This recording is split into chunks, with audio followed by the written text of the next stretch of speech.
vamos lá, bom dia, né? Quem não estava ontem lá na palestra, eu falei um pouco da folha para padrão, para amostragem, para avaliação do estado nutricional da planta, ó. Então, a gente pega uma planta de abacaxi, essa planta que está saudável, né? A gente levanta todas as folhas e a que ficar mais acima, essa aqui, ó, é a folha completamente desenvolvida, fisiologicamente ativa e é a folha D. Então essa folha a gente tira a folha e colocamos num saco de papel, podemos cortá-la, é a folha inteira, tá? E um talhão desse aqui, que é bem grande, quanto mais folha a gente tirar, melhor. O talhão é bem uniforme, a gente não observa muita variação de mancha de solo na área, não é, Márcio? Então 30, 40 folhas andando na área toda, cortada, coloca num saco de papel. Semana passada, 52. Tem uma média por hectare, professor? Então, o ideal em torno de 40. Se puder tirar mais, melhor, que aí você tem uma representação melhor, entendeu? Colocou num saco de papel e manda para o laboratório. De preferência, se tiver uma estufa aqui no município, secar ela aqui e já mandar seca, entendeu? Caso não tenha estufa, coleta e envia em seguida para o laboratório para secar e fazer a análise, né? Qual a importância de trabalhar com essa diagnose nutricional no abacaxi? Bom, gente, é aquilo que eu estava falando ontem. Abacaxi, a necessidade de fertilização para que a gente consiga obter frutos de primeira é muito alta, principalmente nesses solos, que são solos de textura tendendo mais para argila, né? Esse solo aqui não é uma textura média, acho que já está mais para um solo levemente argiloso, né? Em que o teor de nutrientes geralmente é baixo, principalmente fósforo, e cálcio e magnésio. Mas cálcio e magnésio a gente consegue corrigir de uma forma muito barata por meio dos corretivos de solo, do calcário. Sempre tomando cuidado para evitar passar demais da quantidade de calcário. Isso aí é necessário um agrônomo estar junto a vocês, né? Aí qual seria o principal fator limitante desses solos para cultura do abacaxi, para o início do estabelecimento da cultura do abacaxi? O que vocês acham que seria? Então, se a gente corrigiu cálcio e magnésio e colocamos o pH ali em torno de 5 e 5,5. Então, a gente, teoricamente, pode ter até no futuro alguma deficiência de magnésio, mas cálcio a gente resolveu. Por que a gente tem que fornecer bem cálcio para o solo para que os níveis fiquem adequados? Porque cálcio é um elemento de extrema importância para enraizamento, assim como fósforo. Então, nesses solos aqui, a gente vai ter muito problema com fósforo.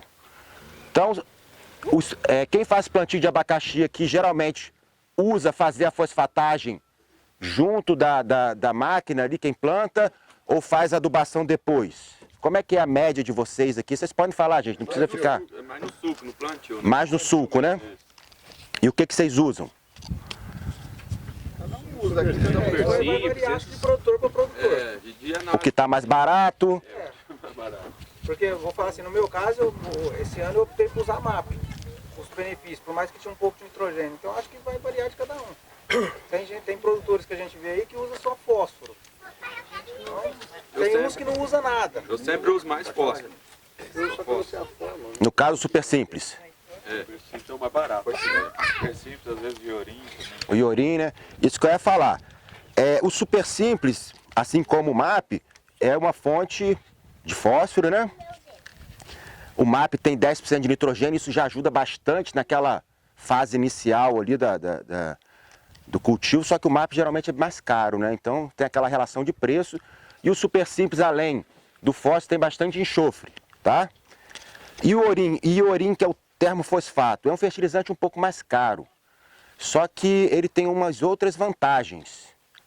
Quais seriam essas outras vantagens? Geralmente o iorim, ele é enriquecido com magnésio e tem todos os micronutrientes, tá? Então aqui eu tirei uma planta de abacaxi Eu não conseguiu sair com toda a raiz, tinha bastante raiz para baixo, mas estourou muito, né? Só que vocês possam observar como o sistema radicular do abacaxi, ele é assim, ele não é um sistema abundante. O abacaxi não é uma planta que solta tanta raiz assim, a exemplo, fazer uma comparação de uma planta que solta muito raiz, feito sorgo. Só que o abacaxi tem uma vantagem que outras plantas não possuem. Se a gente for tirando folhas aqui, vocês vão ver que na axila de cada folha, ou seja, tem uma gema vegetativa e também uma gema que pode formar uma raiz. Então, as bromeliáceas, elas possuem, vocês podem ver aqui, ó, soltando já uma raiz. Ó. As bromeliáceas têm essa característica de ter raízes na parte aérea. Isso faz com que o abacaxi seja uma planta muito adaptada pela sua arquitetura foliar, formando essas caras que convergem todo líquido que a gente aplicar para essa região de contato do talo com as folhas. Isso facilita muito, gente, o uso de pulverizações contendo fertilizante. Aí vocês vão me perguntar, mas é caro, às vezes dá trabalho. Só que abacaxi aceita muito bem caldas concentradas. A gente pode trabalhar aí com 4, 5. Na literatura, os trabalhos que a gente fez lá no passado, em Cruz das Almas, a gente chegou a colocar 8% de fertilizante do somatório de NPK na cauda e aplicar. Não houve queima. Mas isso para cada região. Cruz das Almas é um lugar mais... Júlio já esteve lá, né? Ou nunca foi lá? É um lugar muito úmido, mais fresco. Talvez aqui pode ter queima. Então, dá para fazer essa adaptação. E qual é a vantagem disso? Principalmente num período como esse agora. Então, a gente falou da correção e a gente falou do fósforo no plantio, da importância. O fósforo é importante no plantio para favorecer a emissão de raiz. E o fósforo tem que estar próximo dali do contato da muda com o solo. Tem que estar próximo, porque ele não tem uma mobilidade no solo como nitrogênio, como potássio, né? Bom, qual é a vantagem dessas pulverizações com, por exemplo, ureia ou sulfato de amônio nesse período que nós estamos agora? Tocantins faz muito isso. Eles usam muito fazer pulverizações com 800 litros de calda por hectare, de 600 a 1000 litros, depende muito de produtor a produtor. E eles colocam lá de 4 até 6% de ureia nesse período agora. E eles fazem aplicações a cada 20 dias. Qual o principal objetivo disso aí, nesse período agora? Aproveitação melhor do adubo? Não, tem uma função... Oi? Desenvolvimento vegetativo da planta, para que a planta não mude a sua fase. A gente colocando nitrogênio por meio da folha, a planta vai estar sempre vegetando. Qualquer estresse que houver, o que ela vai entender? Ainda mais uma planta que foi colocada aqui, essa planta é de janeiro, né? Fevereiro. Então ela está num período crítico agora. Mês 2 para o mês 7, ela está com 5 meses. Ela está naquele período crítico entre continuar vegetando ou se ela for submetida a um estresse muito grande, o que vai acontecer? Ela vai soltar, né? Como vocês falam aqui, lá na região do Rio fala parir, cada lugar fala, vai soltar a aparição. Lá no Rio fala muito assim, não, vai soltar a aparição. Bom, essa aqui é uma folha, é a folha mais jovem do abacaxi, como se fosse, vocês pegam a primeira folhinha aqui e destaca, tá? Quando vai soltar a frutinha, o que acontece com esse formato da folha aqui? Ela abre um pouquinho, né? Ela abre um pouquinho, faz uma curvinha e faz uma barriguinha que já é a fruta empurrando já aquele ponto de crescimento. Então, é muito simples. Se vocês querem ver se vai soltar ou não, tiram essa primeira folha. Quando ela está retinha assim, vocês sabem que ela está na fase vegetativa. Se ela formar aqui um calinho, uma barriguinha aqui, não vai demorar muito, vai começar a apontar a fruta ali em cima. Então, gente, a tática ou a a estratégia que a gente tem para eliminar ao máximo a probabilidade de ocorrer um florescimento indesejado é estimulando o desenvolvimento vegetativo da planta. E a forma melhor de estimular esse desenvolvimento é fornecendo nitrogênio. Pode ser no solo, como pode ser também foliar. Por que que nesse período, talvez, o fertilizante fornecido por meio foliar tenha uma melhor eficiência do uso? Como é que está a planta nesse momento agora? Vocês acham que ela está metabolicamente muito ativa ou ela está meio lenta? Lenta porque nós estamos com um período de seca, estamos num período em que o dia é curto, em que a temperatura é baixa, então o metabolismo da planta está um metabolismo mais baixo. Esse nitrogênio ela recebe, né, com seco assim? Sim, não tem problema. Pode passar com seco assim. É, o abacaxi... ele- Que a gente molha e aí passa o nitrogênio. Então, se vocês forem colocar no solo, vocês vão ter que molhar, Né? É lógico. É aí que ela tá? vai molhar. Vocês vão ter que molhar e aplicar o nitrogênio no solo. Porque uma vez no solo é aquilo que eu mostrei ontem para vocês. O nitrogênio, quando se coloca na superfície do solo, ele precisa ser solubilizado, o fertilizante precisa dissolver, e aquela solução contendo o fertilizante, ela vai ser absorvida pelas raízes, mas para ser absorvida, a planta tem que estar com o estômago aberto aqui em cima, então ela tem que estar evaporando água. A água, assim, a água é uma corrente, a H2O, é uma corrente, ela é ligada, as moléculas são contínuas, é uma corrente, vamos falar assim. Evaporou aqui tendo água embaixo, aquilo sobe. Quando sobe, vai levando fertilizante. Bom, e se eu não tenho água? Como é que eu vou colocar o fertilizante no solo? Vocês estão jogando dinheiro fora e ainda correndo um risco de à noite houver um sereno e você queimar ainda mais a planta e destruir raiz. Então essa tática das pulverizações com nitrogênio nesse período, para evitar o florescimento indesejado, vem dando muito certo nas principais regiões produtoras. Isso não quer dizer, gente, que vai dar 100% de certeza. Porque o que pode também e influencia muito na indução do abacaxi? Temperaturas baixas, né? E aqui vocês têm temperaturas baixas nessa época. Mas se a planta estiver vegetando, estiver soltando novas folhas e com verde intenso, a probabilidade é bem menor, tá? Então essa é uma estratégia que vocês têm que ter em mente, ou fornecer por meio do solo, mas tendo que irrigar, ou fazer pulverizações, tá? Com a fonte nitrogenada e de preferência também fazer uso. Eu não sei se aqui no mercado o pessoal vende esses ácidos úmicos, ácidos fúlvicos, essas fontes orgânicas que podem ser combinadas com nitrogênio. Essas fontes orgânicas, quando combinadas com nitrogênio e batem nessa região aonde começa a ter emissão de raiz, quando ocorre aquela... A gente colocou a cauda e aquilo vai descendo pela arquitetura da planta e vai se acumulando aqui. Isso favorece muito, gente, a emissão de novas raízes. Aí agora a gente vai sair de julho, agosto para setembro. Aí essa planta vai estar com 7 meses. Vocês lembram que eu falei lá no início? A demanda inicial de nutriente é muito baixinha. Até aqui, ela não absorveu ainda 20% do que ela vai absorver até a hora de formar o seu fruto. Então, de nada adianta a gente querer forçar a mão demais agora, principalmente no nitrogênio e no potássio, porque ela não está na fase de puxar tanto ainda, ela está jovem. O mais importante aqui é fazer a adubação correta com fósforo. Se a gente puder usar uma fonte de fósforo que tem nitrogênio, a exemplo do MAP, é bom, porque estimula mais ainda o crescimento da planta.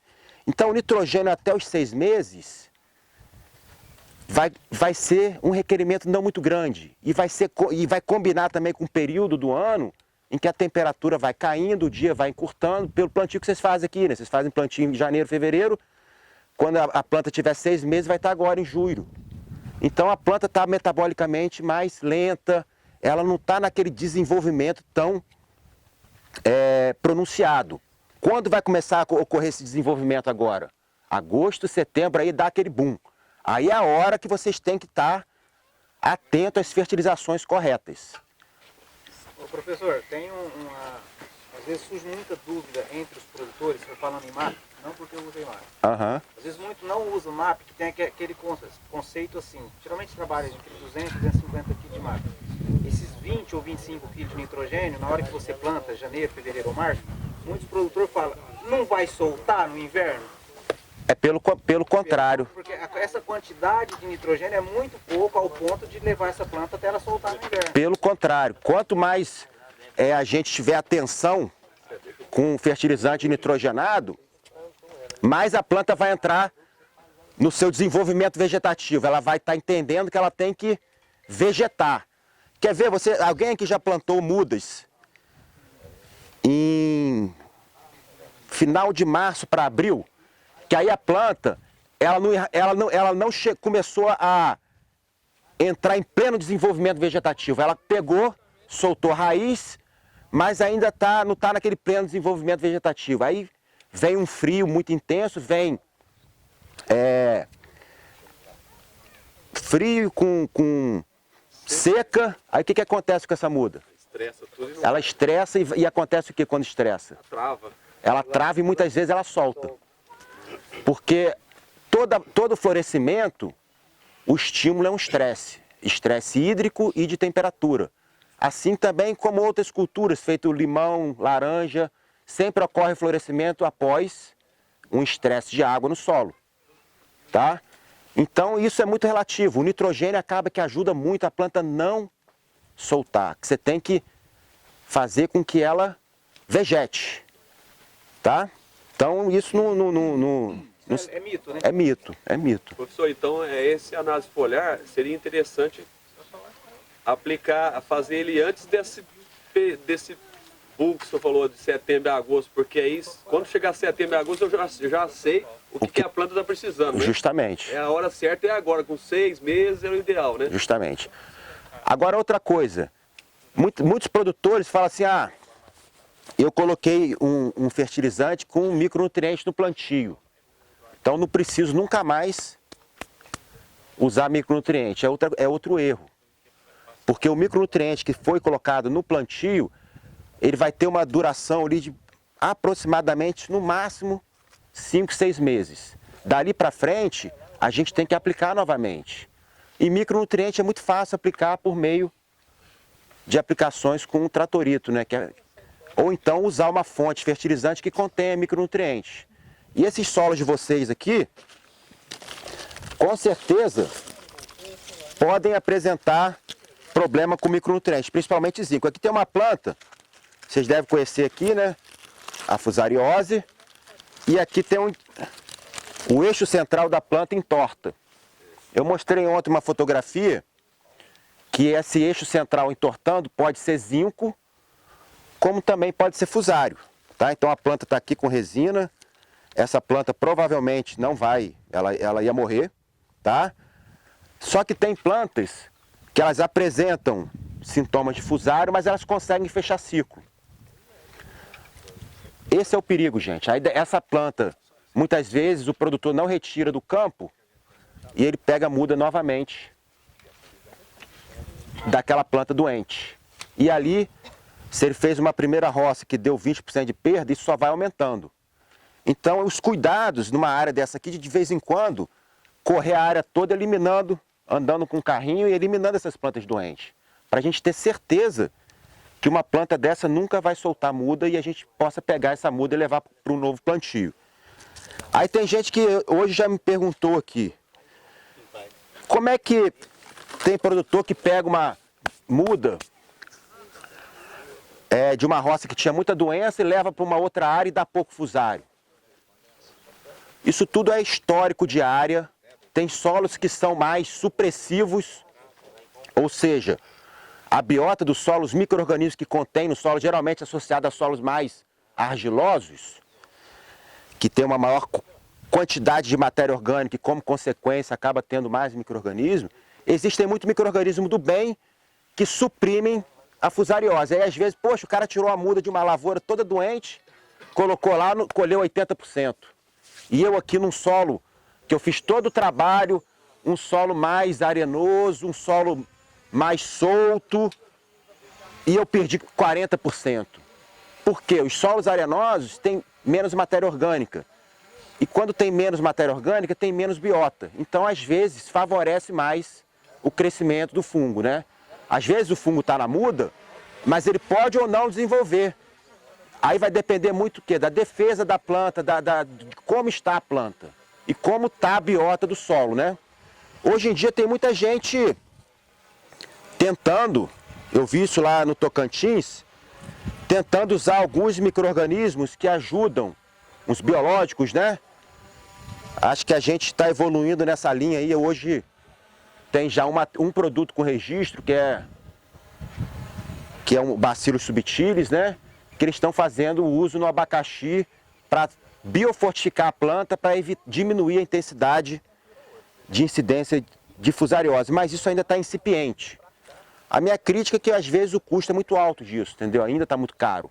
Eu acho que a gente tem que chegar num nível mais equilibrado de valor desses biológicos para que o produtor possa usar de forma acessível. Acho que, pelo que eu vi lá, a representante falou, cada aplicação passava de R$100 por hectare e você faz 8 aplicações, 6, 8, então no final fica um custo muito alto para o produtor, né?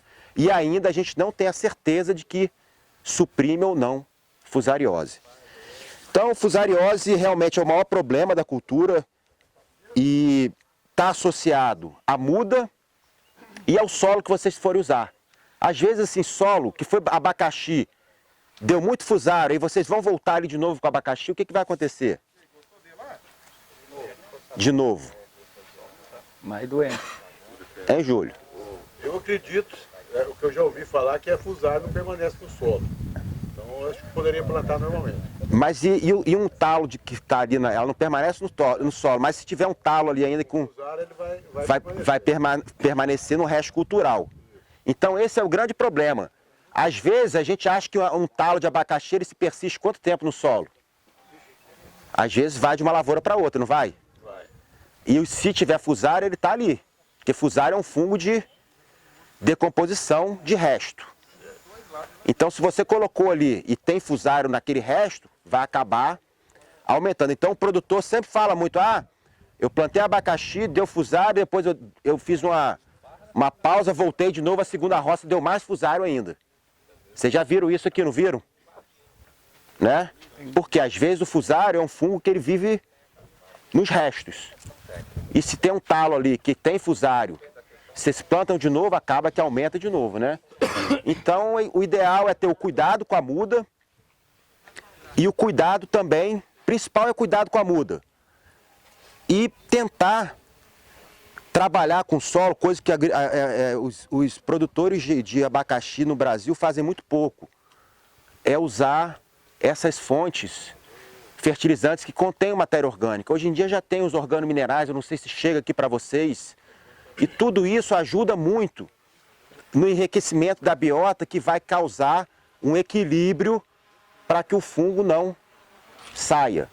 Outra coisa que também facilita muito fusário, que aumenta. O que é, gente, assim, que pode aumentar fusário? Excesso de nitrogênio. Tem produtor que às vezes, não, vou botar muito nitrogênio, aí aumenta bastante fusariose, tá? Então é sempre tudo muito dentro da técnica, certo?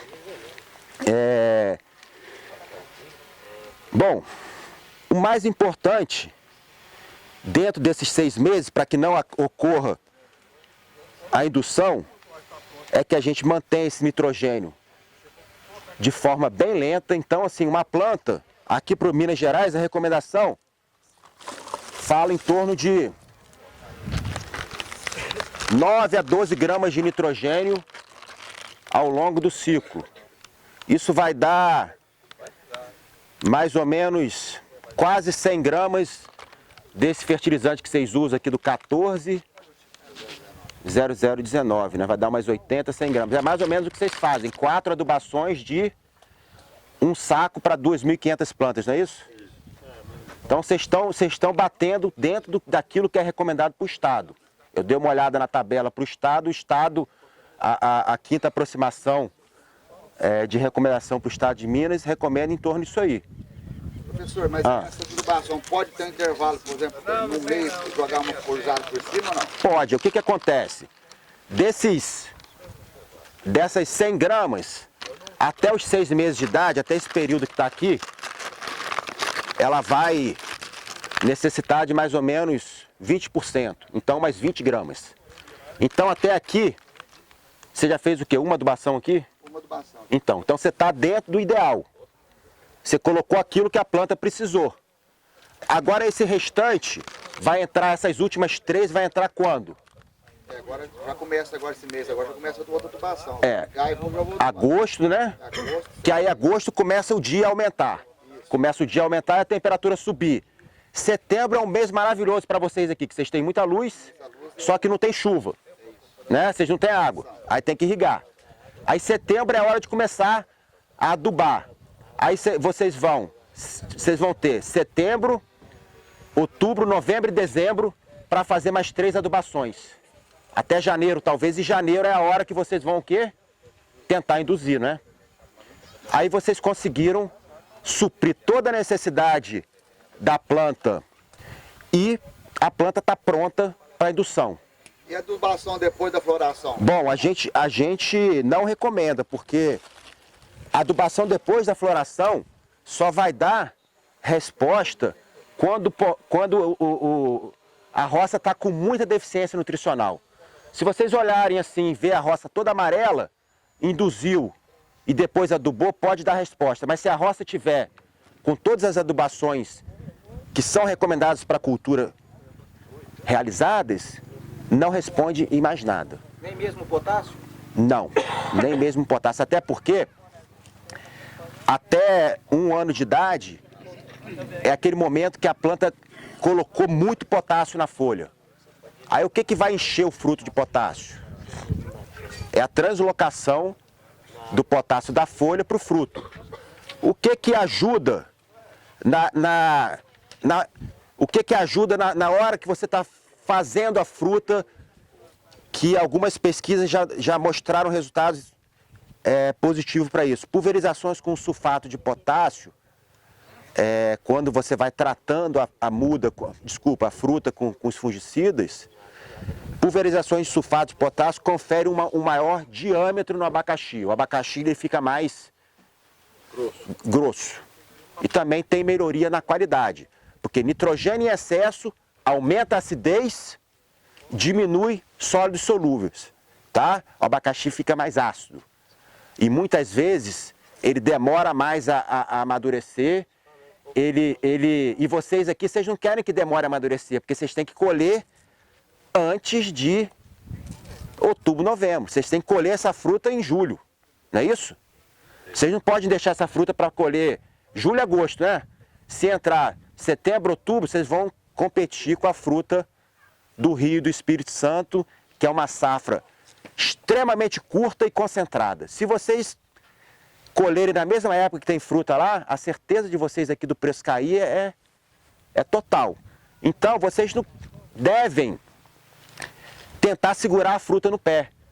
E o que vai segurar a fruta no pé? Que a fruta não vai amadurecer rápido. Excesso de nitrogênio, tá? E falta de potássio.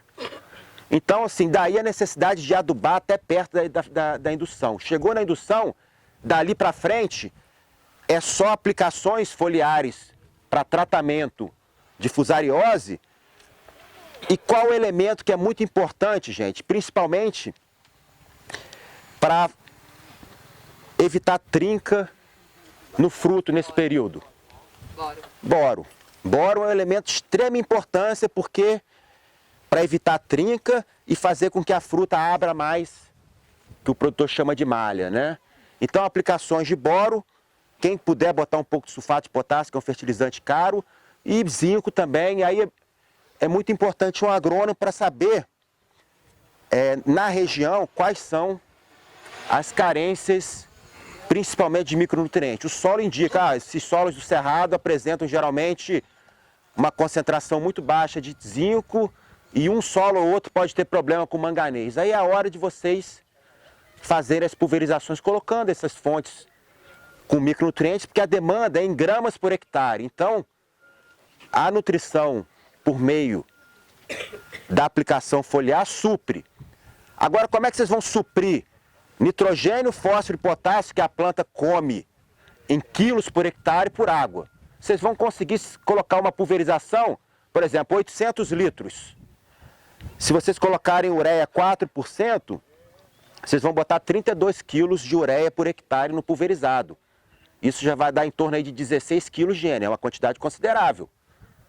Mas como é que vocês vão colocar a recomendação da cultura, que pode chegar até 600 quilos por hectare, em pulverizações? Vocês vão ter que fazer 40 pulverizações foliares. Aí o custo já começa a sair um pouco da... Professor, igual você falou, 100 gramas de quilos por planta, 100 gramas por planta lá nas adubações todas, né? Em 4 adubação daria 25. Se eu quiser fazer em 5 de 20, eu É melhor. mais. E o intervalos mais curtos, pode ser. Melhor. Por quê, gente? Olha a raiz de abacaxi. Aqui a gente não conseguiu tirar, o Márcio ele tentou tirar, mas estourou muito. Isso aqui é um padrão bem legal de raiz, ó. Vai dar 30, 40 centímetros e em profundidade vai dar também 30, no máximo 40. Só que a planta tem pouca raiz. Eu mostrei ontem para vocês um experimento que a gente fez lá. A gente colocou 600 quilos de K2O por hectare. Isso vai dar 600... Vai dar 1 tonelada de cloreto de potássio. Vocês sabem o que é cloreto de potássio? Gente, estou falando que vocês estão entendendo. Cloreto de potássio é aquele adubo vermelho, tá? 1 tonelada por hectare a gente colocou numa lavoura de abacaxi imperial. Essa 1 tonelada do cloreto de potássio, a gente tem ali 600 quilos de K2O, que é a forma como a gente expressa o potássio, né, o óxido de potássio. Desses 600 quilos que a gente colocou, a planta só conseguiu absorver a metade. A outra metade foi perdida. Como é que perde? Ela não absorve, não tem tanta raiz, é uma planta que não tem um sistema radicular muito abundante. Perde por lixiviação, perde por escorrimento superficial, perde, tá? Então, quanto mais se fraciona, o que acontece? Maior é o aproveitamento. Se vocês conseguem fazer esse fracionamento em 6 vezes, pegando diversas chuvas, é até melhor. Eu não sei como que é o custo de botar esse adubo. Às vezes é rápido, não gasta tanta gasolina na moto. Mas assim, quem planta de sequeiro tem que aproveitar a chuva. Eu não sei se vocês já observaram. Se vocês fizeram uma adubação agora, na primeira chuva, quando que o efeito vai se mostrar na planta? Sempre na próxima chuva. Vocês já observaram isso? Vocês fazem a adubação, você olha, pô, a planta não ficou verdinha ainda. Aí quando já começa a querer dar outra chuva, aí aquilo já começa a aparecer. Aí é a hora desse período chuvoso de vocês fazerem quanto mais divisão dessas 100 gramas por planta, melhor. Porque vocês aumentam o quê?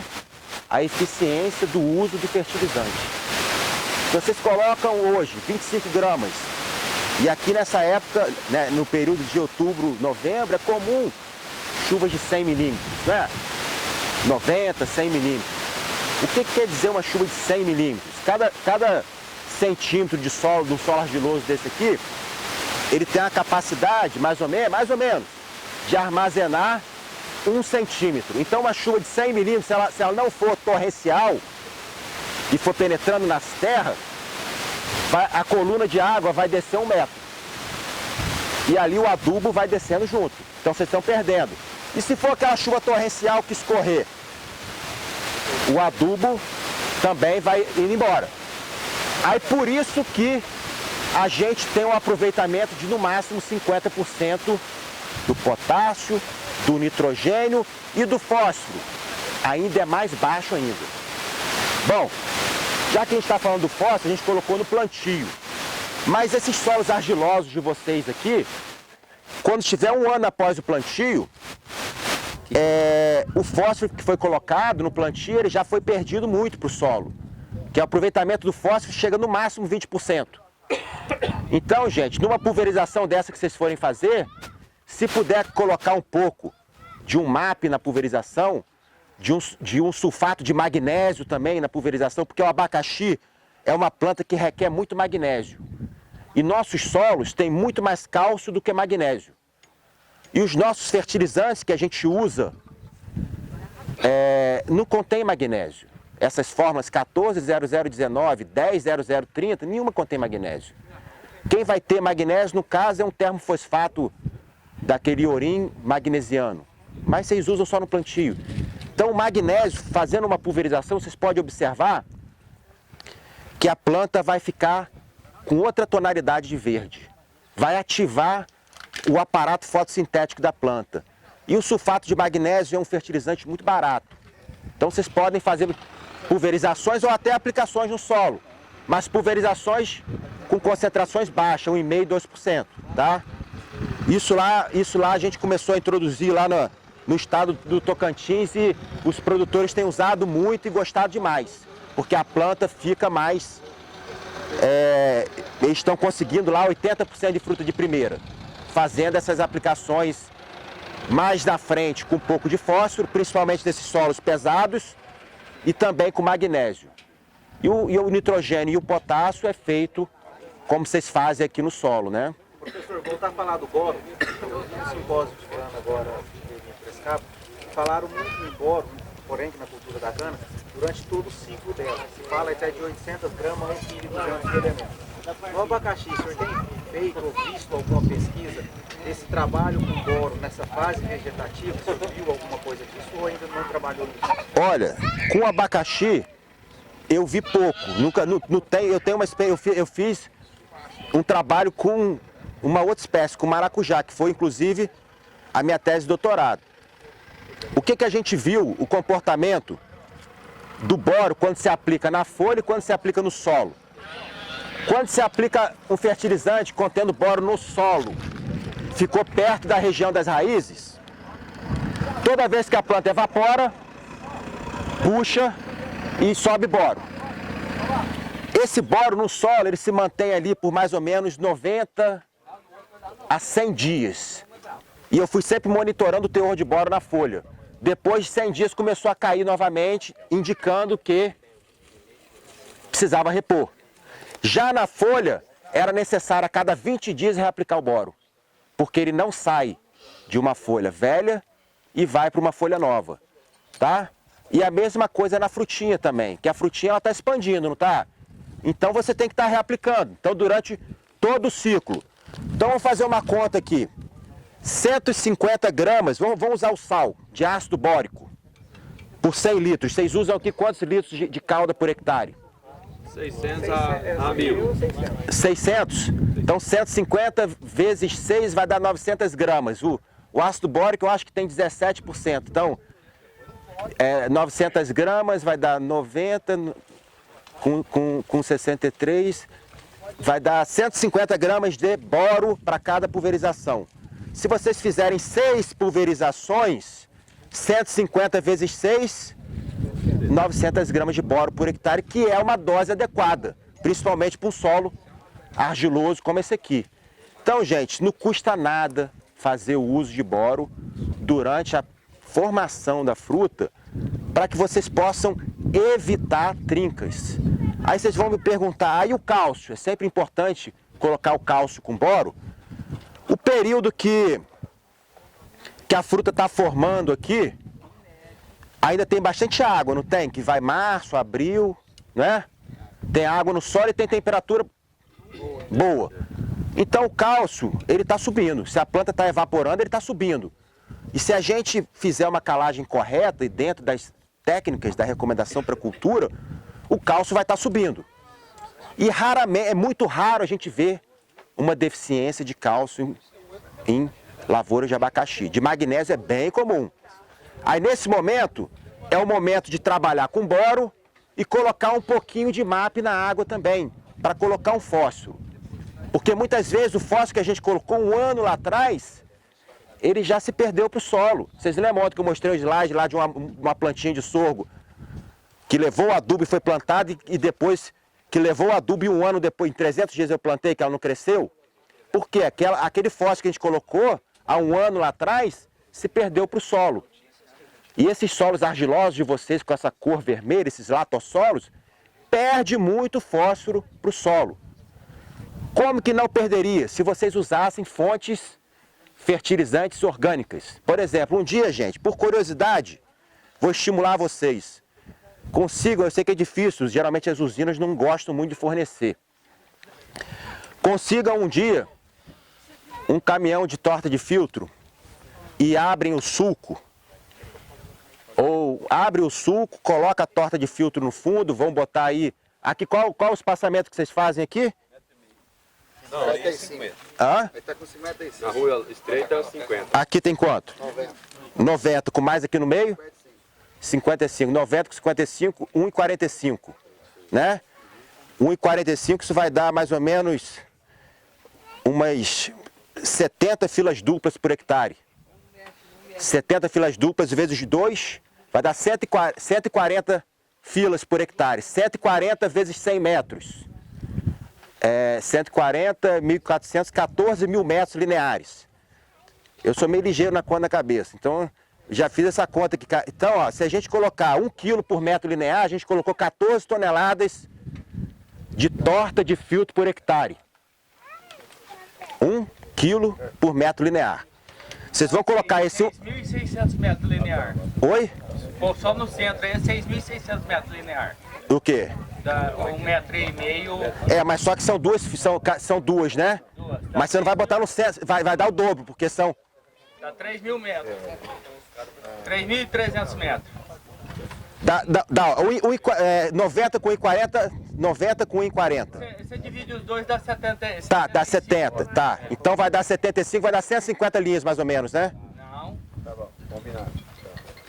Ué, 100 que divide por 75, Vai dar 12.000 e... vai dar 140 linhas. 13 mil metros. 13 mil metros. Então se vocês colocarem 1 quilo por metro linear, vai dar 13 toneladas de torta de filtro por hectare.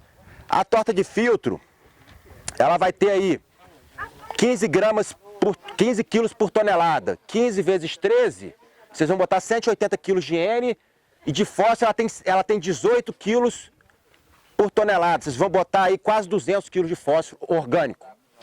Vocês vão ver o que vai acontecer com esse abacaxi. Ele nunca vai dar problema com... Às vezes vocês olham assim, o abacaxi não engrossou muito.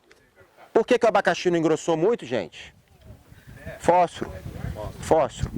Vocês vão plantar na torta de filtro, vocês vão ver que a planta vai ficar...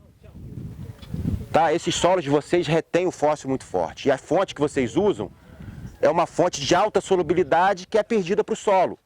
Então há necessidade de, às vezes, colocar um pouquinho. Pode ser por meio foliar, para que o fósforo entre aqui nessa região que tem as raízes aqui e vai ser absorvido. MAP é 2%.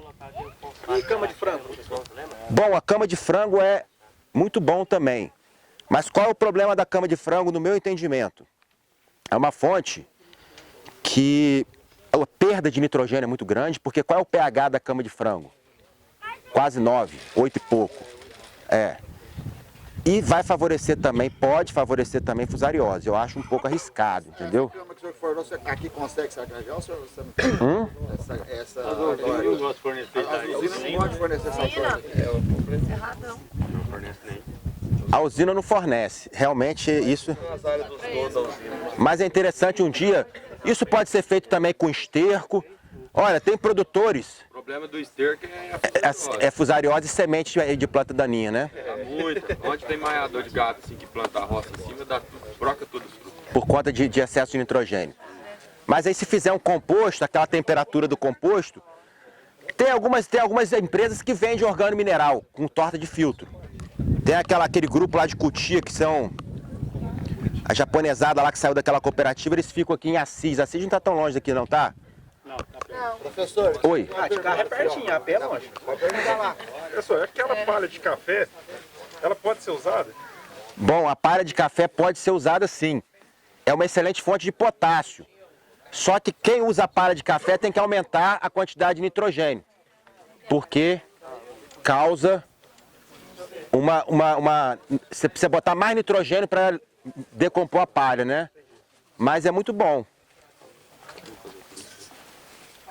Bom, eu só queria estimular vocês a usar um dia uma fonte orgânica para vocês verem a diferença que vai dar. Porque o fósforo orgânico, ele é capaz de se manter por mais tempo no solo. Outra coisa, gente, que eu acho que vocês também podem pensar aí junto, o Wagner, não sei como é que é a máquina dele. Hein, Wagner, aqui vocês plantam com 30 centímetros, né? De 35 a 38.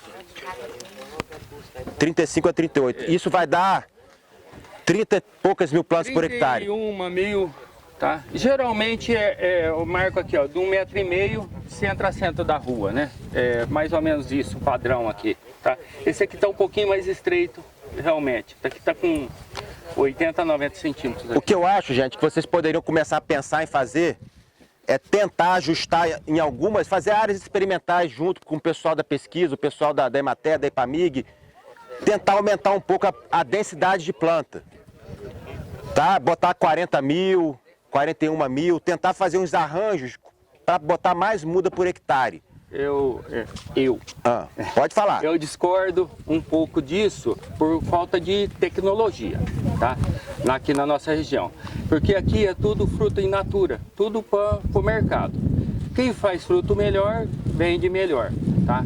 E o arrendamento não é tão caro assim para você fazer um fruto maior, tá? Por exemplo, lá no México eles fazem fruto de 1,5 kg, se eu não me engano. Padronizado, eles mandam tudo isso para a Europa, Estados Unidos, tem comprador para isso. Né? Chega isso lá para eles para comprar, né? Padronizado. 50 mil plantas por hectare o México planta, né? E até mais um pouquinho, né, que eu ouço falar. Então, aqui como o nosso concorrente aqui, o brasileiro só quer o fruto maior, então eles têm que fazer o fruto cada vez maior, tá? É o olho gordo do comprador, né, do dono da casa, que faz o mercado, tá? Então eu vejo dessa forma. Você acha que adensando você diminui o tamanho do fruto por falta de tecnologia? Diminui um pouco, mas se a gente conseguir, mesmo assim, manter acima de 1,3 kg, seu fruto é de primeira. O que eu acho interessante do adensamento é o seguinte: quando a gente tem 40% de 30% de perda, se vocês plantam 30 mil, vocês colhem só 20. Se vocês plantam 40 mil, perdendo 30%, vocês vão colher 28. E quem pensa em irrigar, alguns aqui já estão se motivando a irrigar. Bom, ontem eu estava fazendo a conta ali vamos supor que vocês vão colher 28 e trabalhando bem a nutrição, vocês têm que adubar por planta. Então, uma área adensada recebe mais adubo, tá? Vocês vão adubar por planta. Então, vocês têm como colher 28 mil frutas. 28 mil frutas. Antes vocês colhiam 4 mil, vocês colhiam 20 mil. O custo da irrigação, vamos botar 8 mil por hectare, tá? Então, vocês saem de 20 mil, pulam para 28 mil frutos colhidos, considerando 30% de perda. 8 mil por hectare, se for um preço bom de abacaxi de R$2, dá 4 mil frutas. Então, vamos supor que vocês saíram de 20 para 28 e vão gastar 4 a 5 mil frutas para pagar a implantação da irrigação. Vai sobrar as 20 mil que vocês sempre colhiam e mais 3 mil, 23 mil. E a probabilidade dessas 23 mil frutas ter um percentual muito maior, podendo ir até como o Tocantins consegue, 80% de fruta de primeira, aí é a hora que vocês vão ganhar dinheiro. Que a irrigação vai favorecer isso para vocês. Ter o maior percentual de fruta de primeira. Dessas 20 mil que vocês escolhem aqui, tirando a perda, quanto é de primeira e quanto é a de segunda? Podem falar, gente, vão estimular isso aí. Oi? 2 por 1 preço. Não, das 20 mil, quanto é de primeira? A porcentagem que hoje tem roça de 30% pequena. 70, lá, o outro falou lá, 70. Então 60 vai dar 12 mil do graúdo, que vai dar um caminhão por hectare do graúdo, mais ou menos, né? Não é isso? Aqui um caminhão pega 12 mil? Graúdo não, é de 15% pra cima. 8, 10, não é aquele caminhão grande? Não, né? Então vamos lá, vocês vão colher 12 mil do graúdo e 8 mil daquele de 1,5 kg, de 1,3 kg abaixo, que o preço é um desastre. Vocês com irrigação, vocês podem colher mais fruto por hectare, trabalhando um pouco, adensando um pouco mais. Vocês podem colher mais fruto por hectare, em vez de colher 60% de fruta graúda, vocês podem pular isso para 70%, 80%. Até 40 mil plantas por hectare a gente consegue sim colocar um padrão de 1,3 kg acima. Mas o segredo para isso, gente, é respeitar um ano até a indução. Muitas vezes o produtor, ele quer induzir a lavoura com 9 meses, com 8 meses.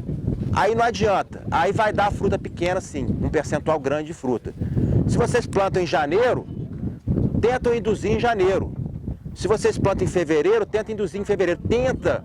O Galate lá, Wagner, ele respeita muito bem isso. Ah, aqui eu só induzo depois de um ano. Isso para mim é a coisa mais importante, porque vai me dar um maior percentual de fruta de primeira. E lá ele coloca o quê? Bota adubo com...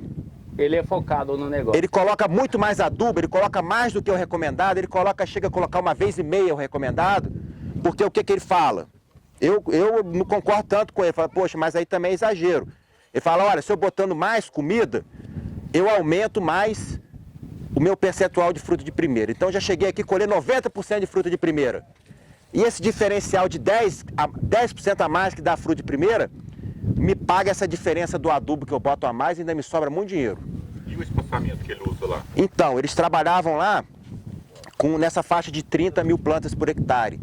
Agora eles já estão chegando a perto de 40. Professor, Tá? Então 38, 39, 40. O Glauco lá também já está beirando esses 40. Eles vêm aumentando.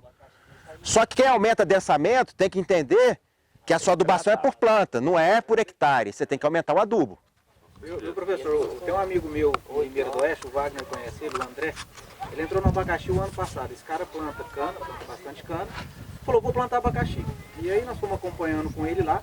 Ele planta com piloto, com GPS, é um negócio bacana. Ele está plantando 42 mil. Né? A primeira colheita dele é agora. Eu convido quem quiser... Por hectare? Por hectare. Tá. Eu convido quem quiser ir lá para ver o padrão que ele está fazendo. Porém, ele plantou final de março, ele passou um período seco ano passado, irrigando. É um negócio assim, muito bacana que ele está fazendo. Então ele tá tratando o abacaxi assim, como ele tratasse uma soja, vamos dizer. Ele tá com um padrão de fruta lá que dá gosto de ver. Ele não soltou a fruta dele se ele irrigar direto? Uma pergunta. Aqui se pôr aqui solta tudo. Ou se pôr o quê? Direto, de irrigar demais aqui, que né, já fiz teste. Solta. A Imperial Frutas aqui, fizeram teste na mangueira. Se irrigar direto e adubar ela direto, ela desenvolve, ela solta. Certo, irrigado agora para frente. Mas aí tem uma pergunta, igual eu estava falando. Aqui nossa área já está condenada. É, tem tem mais isso. área nova. Eu tenho, ó, uma fica lá, uma área nova. Nunca foi abacaxi, na Entendeu? região Então nem tem tem que ter isso. Agora nós aqui já não tem mais área nova. Tudo bom. Olha, o cara é o Wagner. Não consegue, igual eu tô falando aí. Aqui nós dá 6, 7 tubados de roça. O pessoal ainda tá. Eu acho, gente, que está na hora de vocês aqui começarem a pensar também que quando tiram o abacaxi, fazer uma cultura, fazer uma adubação verde para estimular mais o terreno, começar a pensar em trabalhar para olhar mais a terra, fazer uma adubação verde com crotalária, com mucuna, com sorgo e depois voltar essa biomassa para o terreno para voltar com o abacaxi de novo. Isso melhora muito o terreno. Isso aumenta muito a disponibilidade de nutrientes no terreno. Isso está na hora de vocês começarem a pensar isso, nesse sentido. Professor, outra coisa. Deixa eu só terminar aqui, só o que ele falou que quando irriga e solta muito no inverno. No caso dele ali, provavelmente não vai soltar, porque ele plantou mais tarde. Março. Solta muito quando o plantio é cedo, dezembro, janeiro, fevereiro. Aí solta muito sim, no Tocantins acontece muito também. Tanto é que eles não irrigam a área do Tocantins lá de Aparecida do Rio Negro, que está a 400, 500 metros, que deve ser o que está aqui mais ou menos. Se irrigar também solta tudo. Então tem isso, o plantio que é muito cedo, se irrigar no inverno, ele solta. O que eles fazem lá? Pulveriza na folha 800 litros por hectare, ureia 4% para tentar manter vegetando sem irrigar. Não liga o pivô fica parado 2 meses. Ô, professor, outra coisa, aproveitando o gancho do Marcelo, por mais que aqui, eu acredito que tem área que faz 20 anos que planta abacaxi e eu não tenho visto. Num preparo de solo, você ivecar isso, jogar isso mais para baixo, 40, 50 centímetros, esse resto de cultura que fica, será que seria viável até mesmo para minimizar esses problemas que está tendo na região? Sim. Se você colocar esse resto de cultura para baixo do abacaxi, que aqui o grande problema aqui do resto de cultura do abacaxi é fonte de, vamos falar assim, fonte de resíduo, em que o fusário persiste ali. Fusário não é um fungo, como o Júlio falou, não é aquele fungo do caso do abacaxi, não é um fungo de solo. Ele é um fungo decompositor do resto do abacaxi. Se você voltou na área, ainda tem resto de abacaxi, e se aquela roça teve muito fusário, vai estar fusário ali. Se você dá essa... facilita muito, entendeu? Facilita muito.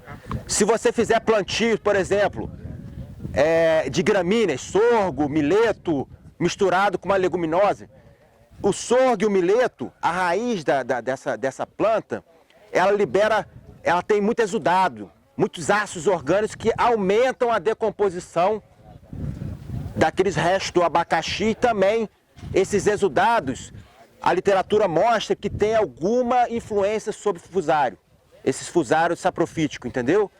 Então é uma forma de vocês pensarem, se vocês não tem como expandir em novas áreas, trabalhar melhor a área com adubação verde, com rotações que favoreçam a próxima planta do abacaxi. Pensar mais no solo. Isso é uma forma, gente, que funciona. A gente tem feito isso. Tocantins faz muito isso e as pessoas levam isso a sério. Sai o abacaxi, planta uma braquiária com crotalária, faz uma rotação, para depois voltar ao abacaxi.